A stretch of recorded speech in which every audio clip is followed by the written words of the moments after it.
mayo de 2019. Muy buenos días y bienvenidos a su programa Contacto Directo. Revisemos quiénes son hoy nuestros invitados.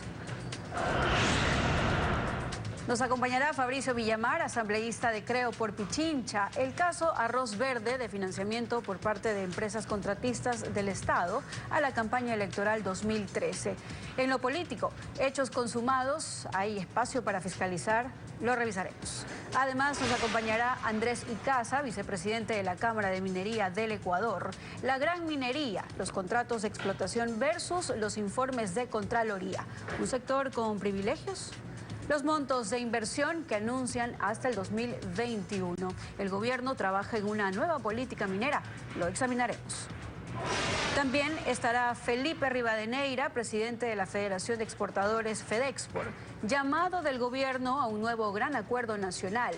El crecimiento de las exportaciones, balanza comercial y el ingreso del Ecuador a la Alianza del Pacífico. El ex secretario ejecutivo de Alianza País, Galo Mora, niega que la campaña del expresidente Rafael Correa en el 2013 haya recibido aportes de Odebrecht. Sin embargo, uno de los autores del reportaje periodístico que denunció el tema se ratificó en su contenido ante la Fiscalía. Cristian Zurita se ratificó ante la Fiscalía en todo lo escrito sobre los supuestos aportes de Odebrecht a la campaña de Alianza País en 2013.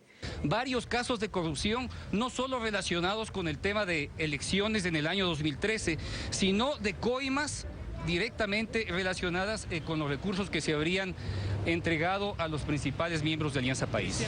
Pero Galo Mora, quien fue secretario ejecutivo de ese movimiento en 2013, dice que no. Y el último brasileño que fui a Neymar en el Mundial. Acompañado de sus coidearios, legisladores del correísmo, negó que Odebrecht haya aportado a su campaña. Jamás he tenido contacto con ningún emisario de Odebrecht. Jamás han participado. No puede haber un centavo de Odebrecht en ninguna campaña electoral en la que nosotros hemos participado. Zurita, sin embargo, insiste. La forma en que utilizaron para encubrir esos ingresos, sea de forma en efectivo o sea a través de cruce de facturas. Es que el periodista confirma haber entregado a la Fiscalía los documentos que certifican aquello. A través de lo que descubrieron de Pamela Martínez, ex asesora de Rafael Correa y su asistente. Correos electrónicos, agendas manejadas por la señora Pamela Martínez y sus asistentes, en los cuales se detalla cada una de las reuniones que mantuvo con personas relacionadas a empresas particulares, a Odebrecht y otras. Incluso habla de otros documentos, de una lista completa. Mora tendrá también que presentarse el próximo miércoles ante la Fiscalía. Confirma que acudirá. Vamos a responder con absoluta sinceridad, franqueza y honestidad. Y también deberán entregar su versión sus coidearios, Rafael Correa, Jorge Glass y Alexis Mera, entre otros. La actualidad, los protagonistas, el análisis y la información en Contacto Directo.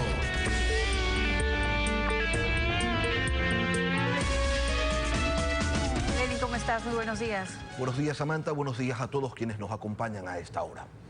En las ollas de la corrupción correísta se cocinaron distintos menús de los que se alimentaron durante 10 años comensales de distinta ralea. No hay necesidad de describirlos por su morfología ni por su conducta, porque ustedes los podrán identificar sin duda, sin ningún problema. Hay los que caminan y no proyectan sombra, los que negaron 3 veces al Padre antes de la madrugada y hasta el día de hoy siguen sin reconocerlo. Están también los que reptan y hoy añoran esas ollas humeantes llenas del potaje caldoso con que alimentaron sus hambrunas y las de sus tribus. Una vez más, el desdeñado periodismo de investigación descubre cómo las empresas corruptas y corruptoras, como las llamó el correísmo, eran financistas del proyecto político de las manos limpias y los corazones ardientes. La Fiscalía hace lo suyo e investiga. ¿Qué hace el principal ente de fiscalización del país, la Asamblea Nacional? Se lo preguntamos a Fabricio Villamar, asambleísta de Creo por Pichincha. Buenos días, legislador. Buenos días, Lenin. Un gusto saludarle. ¿Qué están haciendo en Asamblea?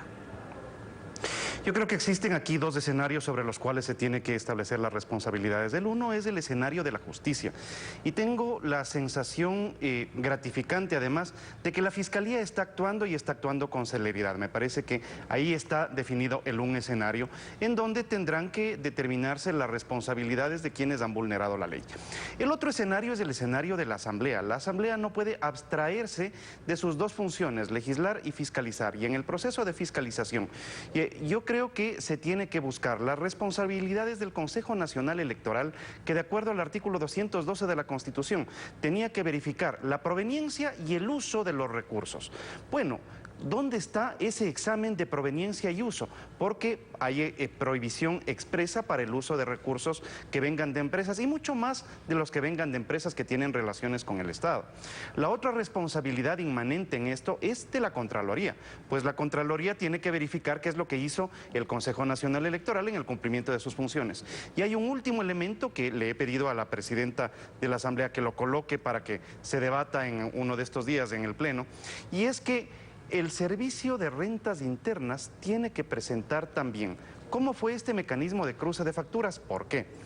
Porque resulta que si es que Alianza País ordenaba el gasto y las empresas, 4 empresas constructoras, varias asignatarias de contratos que son transnacionales, eran las que terminaban pagando lo ordenado por Alianza País, bueno, esas facturas terminaban entrando en la contabilidad y disminuyendo, por ejemplo, los beneficios y utilidades de los trabajadores, pero adicionalmente se podían utilizar para la deducción de impuesto a la renta, es decir, el robo es por todas partes.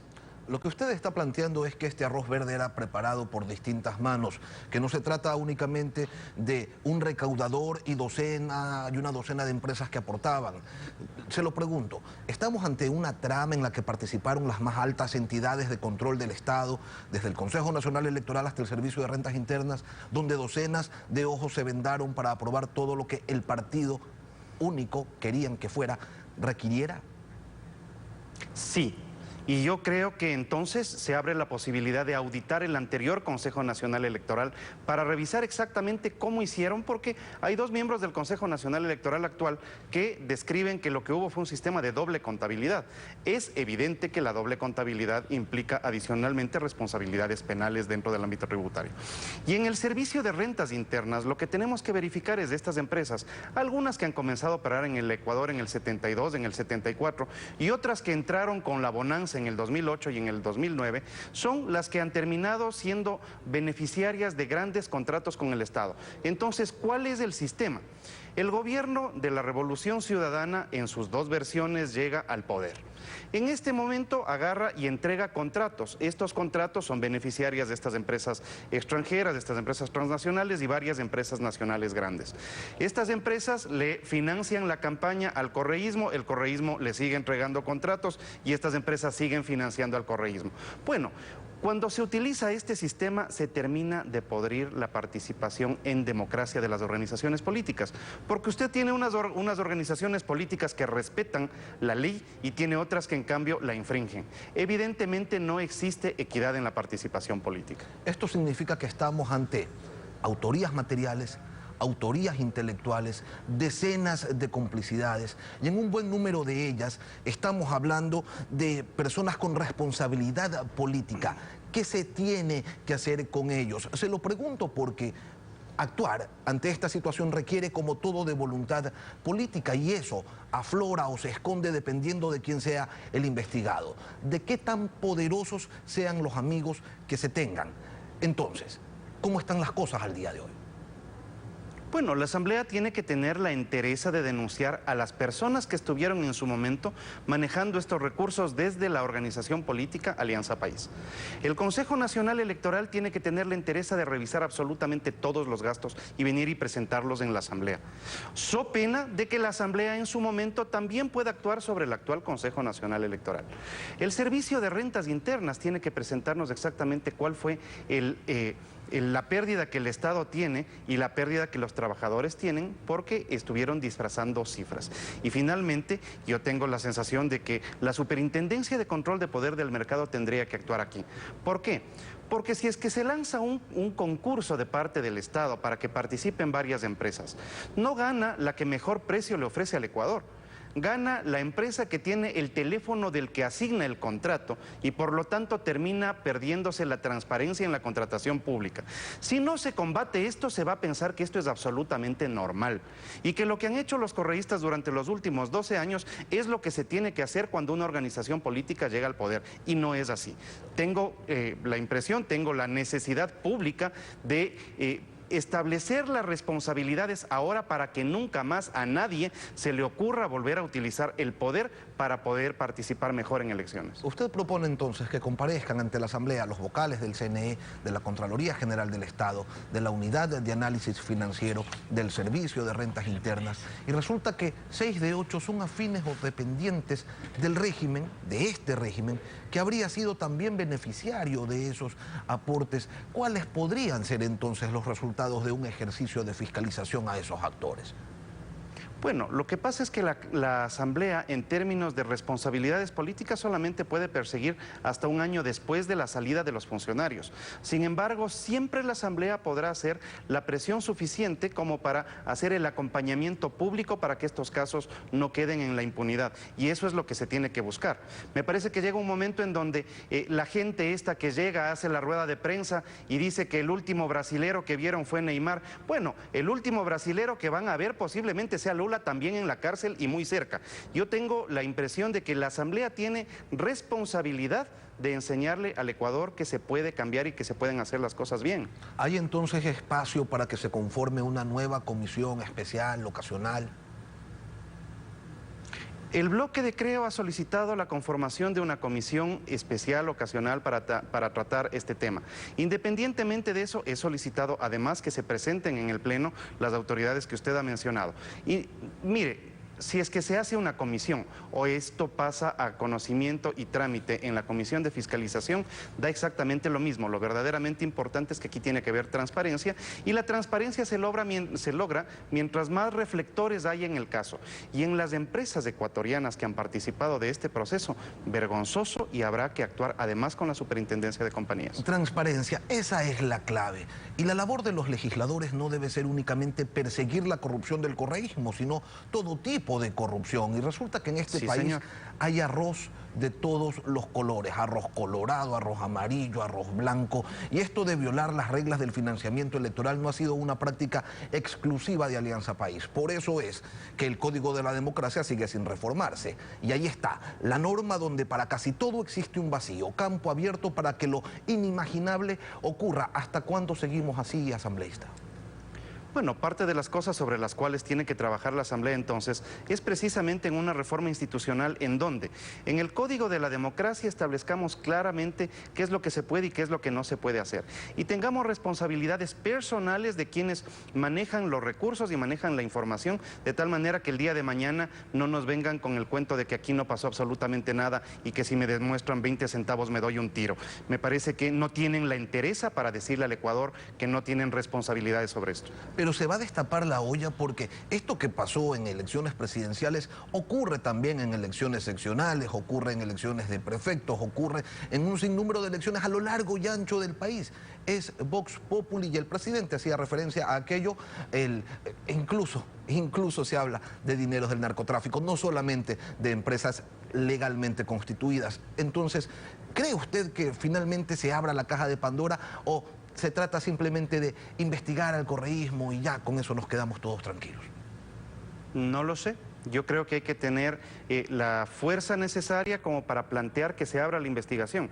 Y luego veremos quiénes dentro de la Asamblea están a favor de ir hasta el fondo en este proceso de investigación. Y en efecto, no se trata de investigar solamente qué es lo que pasó con las cuentas de Alianza País, porque este proceso pudo haber manchado a varias organizaciones políticas más.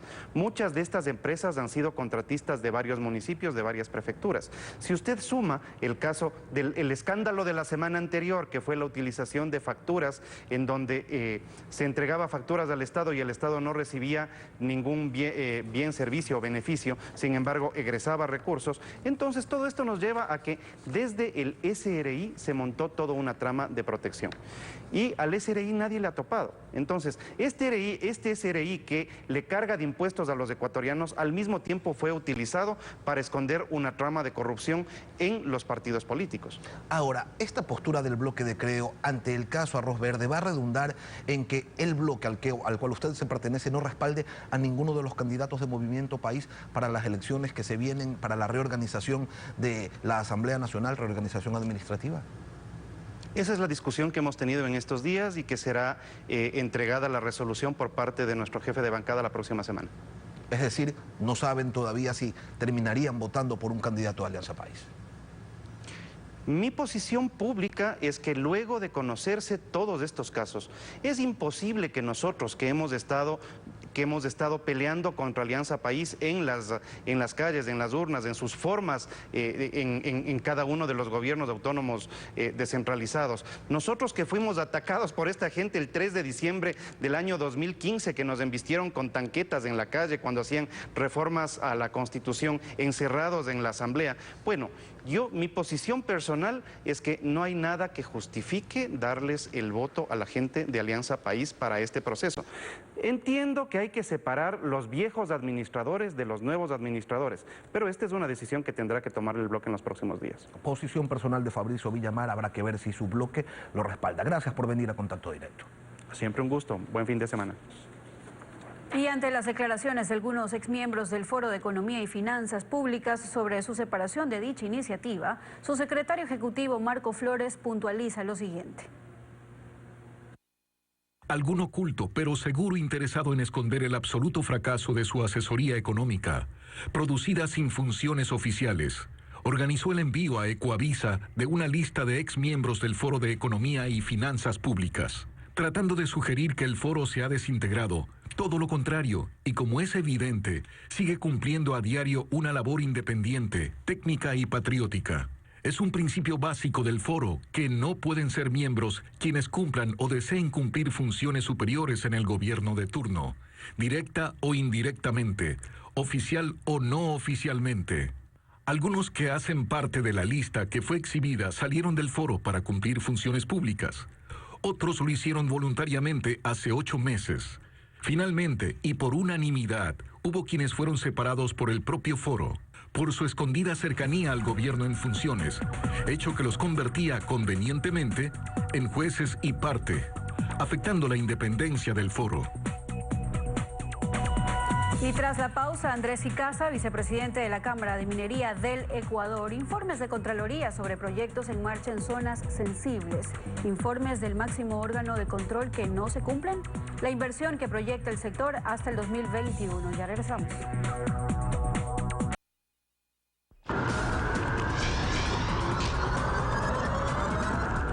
Esta mañana nos acompaña Andrés Icaza, vicepresidente de la Cámara de Minería del Ecuador. Buenos días. Buenos días. En días anteriores estuvo en este espacio el prefecto electo de Zamora Chinchipe y en relación a la extracción de minerales y el proyecto Cóndor Mirador en manos de la empresa Ecuacorriente, indicó lo siguiente, escuchémoslo. Hay lugares donde no debe explotarse, así existe el mejor oro del mundo y son las fuentes de agua. Lo dice el mandato minero, lo dice la Constitución de la República del Ecuador. Es por eso que yo he traído este informe de Contraloría donde se establece claramente que en este proyecto existen al menos 227 fuentes de agua y se pide que se revierta al Estado esta concesión minera. Pero finalmente, si al país, si al pueblo ecuatoriano no le importa el medio ambiente, la casa del pueblo ecuatoriano, yo creo que es fundamental. Si vamos a explotar los recursos del pueblo ecuatoriano en estas condiciones, al menos que sirva para el Estado ecuatoriano. No podemos permitir que se vaya a dañar nuestra casa, que se vaya a destruir nuestro medio ambiente y que se lleve la única reserva que tiene el Estado ecuatoriano. Es por eso que es fundamental que si vamos a explotar, si necesitamos explotarlos para el país, pues que sirvan para poder cambiar el modelo de desarrollo económico del Estado ecuatoriano. ¿Y qué es lo que tienen ustedes que señalar en relación a esto? Buenos días, estimado Lenin, un atento saludo a usted y a todos quienes nos miran por este canal de televisión, a quienes además les deseamos un excelente inicio de fin de semana. A ver, quizás algunas precisiones. Número 1, sobre las declaraciones del prefecto electo Clever Jiménez. El mandato minero fue derogado hace aproximadamente 2 o 3 años mediante una sentencia de la Corte Constitucional que estableció que el mandato minero solamente tenía que ser aplicado al momento en el que fue aplicado, es decir, en el 2008, para crear un régimen transicional en materia minera. Posterior a ello, el mandato minero perdió su vigencia. Entonces, en este momento, el citar una disposición del mandato minero es absolutamente inoportuno. Segundo, sobre el tema de fuentes hídricas y sobre dónde sí se puede hacer minería y dónde no se puede hacer minería, hay que recordar, estimado Lenin, que en febrero del 2018 tuvimos una consulta popular promovida por el presidente Moreno, en el cual una pregunta versaba sobre minería, y dicha pregunta tenía que ver con dónde no se puede hacer minería, y se estipularon 3 conceptos claros, Lenin, que son áreas protegidas, zonas intangibles y centros urbanos. Las 2 primeras son categorías ambientales que están dentro del Sistema Nacional de Áreas Protegidas, que el Ministerio del Ambiente lo tiene catalogado. Entonces, en fuentes hídricas no existe una restricción para hacer minería, pero sí es importante considerar las restricciones y las obligaciones que establece la Ley de Recursos Hídricos para el efecto, que es que, primero, ningún proyecto minero puede tener intersección con fuentes de acceso al agua para consumo humano, que evidentemente el consumo humano y la satisfacción de las necesidades humanas del agua tienen prelación sobre cualquier otra industria, no solamente sobre la minera. Y finalmente, que en caso de que haya captación de fuentes de agua, el agua tiene que ser tomada, usada para fines industriales, recirculada en su mayoría, y en el eventual caso de que hubiere que descargarse agua nuevamente a fuentes públicas, la descarga tiene que ser en igual o mejor condición de la que se tomó, Abogado, lo cual genera sí, la obligación. Eso lo contempla la ley. Ahora, ¿qué pasa con los informes de Contraloría del 2012, del 2016, donde se determina el incumplimiento de un sinnúmero de aspectos, sobre todo de carácter ambiental? Se determina que se debe revertir la licencia y ninguna de las disposiciones, de las sanciones que contemplan estos informes se han desarrollado, se han cumplido. Eso también es inseguridad jurídica. A ver, entendemos que hay informes de la Contraloría que la Contraloría ha practicado no a los concesionarios mineros, sino a los ministerios del ramo, sea Ministerio del Ambiente, sea Ministerio de Minería. Entendemos que esos informes, no sé si son definitivos, pero entendemos que aún están siendo impugnados, es decir, todavía no son firmes y en consecuencia dichas eventuales sanciones aún no pueden ser ejecutadas. Ahora, en el 2018 el Ecuador recibió 1.401 millones de dólares producto de inversión extranjera directa. El 53% de ese monto, 742 millones, corresponden a explotación de minas y canteras. Richard Martínez decía antes de ayer en el evento que ustedes organizaron que para el 2021 representarán el 4% del Producto Interno Bruto en inversiones y generarán 30.000 empleos. Yo quiero que usted me aclare algo. Para el 2021, ¿habrán invertido un total de 4.000 millones o estarán invirtiendo 4.000 millones de dólares por año? Debería ser un total. Eso está proyectado en base a los compromisos de inversión que tienen las compañías mineras con el Estado ecuatoriano. Le especifico un poco, estimado Lenin. Anualmente, los concesionarios mineros tienen la obligación de reportar sus actividades y ese reporte tiene básicamente 2 elementos. Por una parte, tiene la obligación de decir qué hizo el año anterior y cuánto gastó el año anterior, y por otro lado tiene la obligación de comprometerse en los gastos del siguiente año y en qué va a gastar, de tal forma que el Estado tiene un derecho de auditoría para verificar el cumplimiento de esos temas. En función de ello, en función de las proyecciones que se van dando, es que se establecen estos 4.000 millones de dólares. Eventualmente pueden incrementarse, estimado Lenin, porque las proyecciones regularmente suelen ser conservadoras versus lo que ocurre en la práctica. Esto, sobre todo en la fase de exploración, es muy importante que se comprenda, Lenin, que es divisas frescas para la economía y que ayudan muchísimo en la sustentabilidad de la dolarización. Ahora, en un documento remitido por ustedes señalan que en el periodo 2017-2021, 5 años, se proyectan 9.622 millones de dólares entre inversiones, pagos de impuestos y exportaciones, promediando 160 millones de dólares mensuales. 9.622 millones en 5 años, sumando 3 rubros. Casi lo mismo que Petroecuador tuvo de ingresos en un solo año, el 2017. Tampoco es que la minería sea la gran industria entonces. Bueno, sin lugar a dudas se va a convertir en uno de los motores de la economía. En la comunicación que cursamos a este medio, estimado Lenin, hablamos de los impuestos que se proyectan pagar los proyectos que para 2021 deberían estar en producción. El caso del proyecto Mirador y el caso del proyecto Fruta del Norte, que ambos proyectos deberían empezar producción o a finales de este año o a inicios del siguiente año. Además tenemos los otros proyectos que son básicamente los que tienen compromisos de inversión en exploración, y tenemos 2 proyectos que pues estarían no muy lejos de empezar producción, que son el proyecto Río Blanco, que estaba en fase de construcción, y el proyecto Loma Larga, que acaba de emitir su estudio de factibilidad, y también entendiendo que por detrás existe una ola de proyectos que están en exploración y que en el futuro no muy lejano deberían convertirse en proyectos en producción. Ahora, si de algo no se puede quejar el sector minero es de haber recibido algunas condiciones especialísimas por parte del Estado ecuatoriano, porque el 408 de la Constitución dice que deben participar los ecuatorianos al menos de la mitad de los beneficios que genere la explotación minera, pero ustedes lograron que allí se metiera todo lo que se pudo para que cuando empiece la producción y deban pagar sobre la explotación se redujera el monto. Escuchemos lo que dijo Clever Jiménez. Pero cuando usted habla del artículo 408 de la Constitución de la República del Ecuador, claramente establece, y usted lo manifiesta, no menos del 50% debe quedar para el Estado ecuatoriano de los beneficios de la explotación de la gran minería. Pero se firmó un contrato con estas empresas completamente nefastos. Pero aquí, para cumplir con ese 50%, se dijo que se va a poner el 22% del impuesto a la renta, 6% en regalías y le suman el 12% al IVA. Y para completar aquello se manifiesta. Recuerden ustedes, pueblo ecuatoriano, que había un 15% de utilidades para los trabajadores. Le quitan el 15% a los trabajadores, les dejan el 3% y ese 12% que le quitan a los trabajadores hacen como que eso también suma de parte de las mineras para que completen con el 50%. Las 10 empresas más grandes del país, dejando de lado las estatales, tuvieron ingresos por esos 10.000 millones solo en el 2017. El monto que todo el sector minero ofrece en 5 años, sumando 3 rubros y sin tener esas consideraciones especiales. ¿Qué es lo que está pasando allí? Primero, que no hay consideraciones especiales, estimado Lenin. Se tiene que dar un cabal cumplimiento de lo que dice el artículo 408 de la Constitución, que luego lo regula la Ley de Minería. La Ley de Minería dice que para alcanzar el artículo 408 de la Constitución se tienen que sumar los ingresos del Estado, es decir, impuesto a la renta, impuesto al valor agregado, la parte que le corresponde al Estado de las utilidades, regalías, impuesto a la renta, y además, en el caso de que con esos impuestos no se generara ese tema, es importante entender que hay el ajuste soberano. Es decir, digamos que el total de regalías, impuesto a la renta y participación de utilidades les llega, digamos, al 48% del total de los beneficios.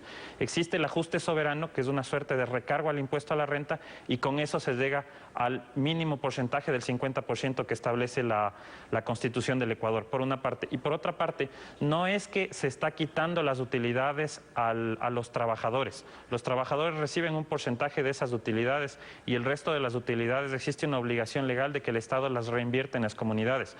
Pero eso no es una decisión o una concesión que se ha hecho a las compañías mineras mediante contrato. Ese es un principio que está en la Ley de Minería y además es un principio que consta, que fue promulgado en diferentes leyes en el anterior gobierno para todas las empresas de los sectores estratégicos. Me refiero, el mismo régimen existe en telecomunicaciones, el mismo régimen existe en petróleos, por lo tanto es un tema normativo. No se puede acusar a las compañías mineras de recibir una condición de mejoría por ese sentido. Andrés Icaza, vicepresidente de la Cámara de Minería del Ecuador, gracias por venir a Contacto Directo. Gracias a usted y un excelente fin de semana a usted y a quienes nos miran. Igualmente. Y cuando regresemos, Felipe Rivadeneira, presidente de FedExport, convocatoria del gobierno a un nuevo gran acuerdo nacional, el crecimiento de las exportaciones y una balanza comercial aún negativa. Lo revisaremos. Manténgase en nuestra sintonía.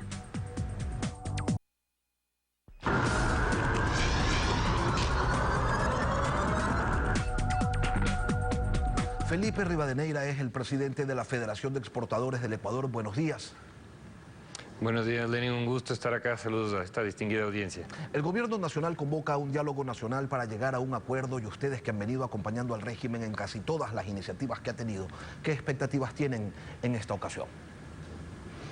Bueno, a ver, yo creo que siempre que uno recibe una invitación a dialogar y a tratar de lograr un acuerdo nacional en favor del país, en favor del Ecuador, donde el sector exportador arriesga todos los días sus capitales, busca obviamente salir adelante y sacar adelante productos para exportar y que los consuman en todo el mundo, siempre vamos a estar a favor, ¿no? Siempre vamos a estar a favor del acuerdo. Lo importante va a ser la temática y los puntos que se lleguen a tratar en este acuerdo y también obviamente los resultados del mismo, ¿no? Es decir, tenemos un problema muy serio en materia de competitividad del sector productivo ecuatoriano, que tenemos que tratarlo ahí. No nos olvidemos, Lenin, que para el sector exportador es muy difícil trasladar el incremento de cualquier tipo de costo que exista de nuestros productos hacia afuera, porque el mercado internacional es quien determina los precios. Es decir, nosotros, mientras logremos sostener precios competitivos afuera, será cuando podamos vender nuestros productos. Entonces, yo creo que el tema de competitividad es muy importante, ¿no? Quienes tenemos buena memoria recordamos con claridad que ustedes ya firmaron con el gobierno un acuerdo por la producción y el empleo, documento que se basaba en los resultados de las mesas de trabajo del Consejo Consultivo Productivo y Tributario. Entonces, no es que falten diagnósticos, no es que falten acuerdos, porque ya los han firmado incluso con el régimen, falta ejecutoria. Tienes toda la razón, Lenin, en ese sentido. A ver, yo creo que hay que ser un poco objetivo en el tema, ¿no? Yo creo que se han dado avances muy importantes. No ha sido la panacea, como tú bien lo dices. No hemos logrado todo lo que hemos solicitado. En esos acuerdos, te puedo decir un tema muy importante. Se trató, por ejemplo, la eliminación del anticipo mínimo del impuesto a la renta. Se trató sobre un pedido muy importante del sector exportador, que es la eliminación del impuesto a la salida de divisas. El impuesto a la salida de divisas, déjame decirte, es para nosotros la piedra en el zapato del sector exportador, y no solo el sector exportador, sino también del sector productivo y de la atracción de inversiones en el país. Es algo que se tiene que tratar y se lo tiene que eliminar. Hemos escuchado este año con mucho agrado que el ministro, por ejemplo, Campana, procedió a dar un esquema de desmontaje de este impuesto tan nefasto para el país, como era ir reduciendo un 1.25 por año hasta ir eliminando completamente este impuesto a la salida de divisas. Lamentablemente esto hasta ahora no ha sucedido. Queremos nosotros presionar en esta mesa de competitividad para que eso se dé. Yo creo que ahora que se ha dado este acuerdo importante con los organismos multilaterales de traer recursos, espero que dentro de esto se dé un paraguas, o de alguna manera se traigan esos recursos para irlo desmontando paulatinamente, porque claro, este impuesto realmente es una piedra en el zapato para el sector exportador y para el sector productivo del país. Ahora, lo que ustedes solicitan es lo mismo que piden desde hace tiempo y que se supone ya tuvo respuestas parciales con el Código de la Producción, con la Ley de Alianzas Público-Privadas, con la Ley de Incentivos Tributarios, con la Ley de Reactivación Económica, con la Ley de Fomento Productivo y Atracción de Inversiones, entre otras leyes. No han faltado, pero el sector productivo sigue pidiendo más. Usted dice, eliminar el impuesto a la salida de divisas, eliminar el anticipo del impuesto a la renta, también piden reformas laborales. ¿Qué más? A ver, yo creo que los tres puntos que tú has mencionado son fundamentales para el mejoramiento de la competitividad. No estamos olvidando algo adicional, que es la agenda comercial, ser más agresivos en la agenda comercial, ¿no? Porque la agenda comercial, el momento que tú suscribes un acuerdo comercial, bajas aranceles y obviamente otorgas un mejoramiento competitivo automático para el sector exportador. Pero todas las leyes que tú mencionas, en ninguna de esas se ha topado, uno, reformar la fórmula de cálculo del anticipo del impuesto a la renta. Se lo hizo parcialmente en la última reforma en la Ley de Fomento Productivo, pero y se estableció también un literal en una disposición transitoria que el gobierno, a través del Ministerio de Economía y Finanzas o del Comité de Política Tributaria y Económica, puede ir desmontando o reduciendo la tarifa del impuesto a la salida de divisas, pero solo se ha quedado en enunciado, es decir, no ha habido el procedimiento adicional. Insisto, en esta semana, ayer tuvimos un evento muy importante en Guayaquil, donde estuvimos con ASCOA, que es el Council of Americas, en donde vinieron muchos inversionistas, potenciales inversionistas del país, y la mayor preocupación de ellos es el impuesto a la salida de divisas, porque es un impuesto encubierto, es un impuesto muy nocivo para el sector exportador y para el sector productivo ecuatoriano. Yo creo que tenemos que atacarle a la raíz del problema. Ese impuesto hay que desmontarlo y tiene que hacérselo de forma urgente. Pese a todo, las exportaciones totales del Ecuador crecieron en un 16%, las no petroleras casi en un 5%, y ¿por qué razón no se crece más? Eso por un lado. Por otro lado, la balanza comercial sigue siendo negativa, 5.000 millones de dólares en contra en el 2018, y el problema allí básicamente es China. ¿Cómo se aborda esta situación con la que parecería nadie se quiere meter? Bueno, a ver, es muy sencillo el tema, ¿no? Para nosotros poder crecer y seguir más sosteniendo y hacer una economía sostenible, tenemos que salir de ese modelo de dependencia de la economía petrolera. Cuando tenemos superávites, obviamente cuando exportamos mucho más petróleo, porque las exportaciones no petroleras no han llegado a alcanzar o a superar esos montos de exportación del tema petróleo, ¿no? Y yo creo que para eso se tiene que trabajar mucho, no es un tema sencillo, no es un tema que se da de la noche a la mañana, tenemos que, como te decía, avanzar mucho mucho en la agenda comercial. Tenemos la Alianza del Pacífico a las puertas de lograr incorporarnos como miembro pleno, que ojalá lo sea así. Tenemos el acuerdo con los Estados Unidos en la mira, que tenemos que llegar a suscribirlo. Es decir, hay acuerdos con otros países como Canadá, Corea del Sur, que estuvo recién su primer ministro esta semana acá. Es decir, tenemos muchas opciones, pero hay que avanzar. Si no avanzamos en ese camino, no lo vamos a conseguir. Ojo, los resultados del comercio exterior en inversiones no se dan al corto plazo, como sí se pueden dar, por ejemplo, el incremento de una exportación petrolera, si es que hay un incremento del precio del petróleo. Las exportaciones en este tipo de acuerdos comerciales donde hay atracción de inversiones se dan a largo plazo, pero si seguimos perdiendo tiempo, esos resultados no van a venir y no vamos a lograr ser sostenible en el transcurso de los próximos años. Sí, y el tema China, ¿qué pasa allí? Hoy se va a revisar la solicitud de Ecuador para ingresar a la Alianza del Pacífico, que podría concretarse en el mes de julio. Nosotros con Colombia tenemos acuerdos, con Perú tenemos acuerdos, con Chile tenemos allí una suerte de acuerdo. Quizás México es el que nos falta. Con la Alianza del Pacífico, ¿vamos a atacar los problemas que nos generan los mercados asiáticos en nuestra balanza de pagos o no? Sí, totalmente, ¿no? Lo que tú acabas de decir, antes de responderte lo de China, el tema de México es muy importante. Hay que lograr un acuerdo más amplio con México, que no lo tenemos, y es la parte que nos falta para poder integrarnos completamente en la alianza del Pacífico. Pero con China yo creo que tenemos que ser muy inteligentes. Tenemos muchísimo más que exportarles a ellos, por ejemplo, en el área del camarón. Ahí tenemos una gran capacidad de exportación y yo creo que hay que buscar un acuerdo comercial con China. No hay que tenerle miedo a eso y obviamente ser muy inteligentes de la negociación, porque la apertura comercial tiene que ser inteligente. Ya logramos un acuerdo importantísimo con la Unión Europea donde negociamos, yo creo, de una gran capacidad. Nuestro equipo negociador logró un gran acuerdo y esa tiene que ser la base fundamental para lograr el acuerdo con países, inclusive como en este caso que tú lo mencionas, China, que yo no creo que porque hay que tenerle miedo, donde podemos sacarle mucho más beneficio que perjuicio en ese sentido. Y con Estados Unidos, en junio ya tenemos otra reunión con la oficina del representante de comercio de ese país. 14 temas sensibles se han resuelto en 6 meses. ¿Qué viene luego? A ver, yo creo que es muy importante lo que acabas de mencionar. El acuerdo con los Estados Unidos lamentablemente depende de una autorización de parte del Congreso norteamericano hacia el Ejecutivo allá. Es diferente de lo que sucede aquí, pero esta mesa que se va a dar en el famoso Trade and Investment Committee, en el TIC, ¿no es cierto? Aquí tenemos que ir resolviendo estos temas y trazar la hoja de ruta. Yo creo que la relación con los Estados Unidos está en un muy buen momento y tenemos que aprovechar. No podemos dejar pasar esta buena relación como lo dejamos pasar en el pasado y que se nos pase el tren nuevamente. Hemos perdido muchísimo tiempo contra nuestros competidores y hemos dejado a un lado al asegurar el primer destino de nuestras exportaciones, como es nuestro principal socio, que es los Estados Unidos de Norteamérica. Felipe Rivadeneira, presidente de FedExport, gracias por venir a Contacto Directo. A ti, Lenin, muchas gracias. Buen fin de semana. Igualmente. Bien, y así concluimos Contacto Directo. Por supuesto, deseándoles a todas las madres un feliz día y gracias por ese amor incondicional que nos brindan día a día. Bien, nos volveremos a ver el próximo viernes. Un buen fin de semana para todos, un feliz día para la madre y permítanme enviarle un saludo especial a la mía.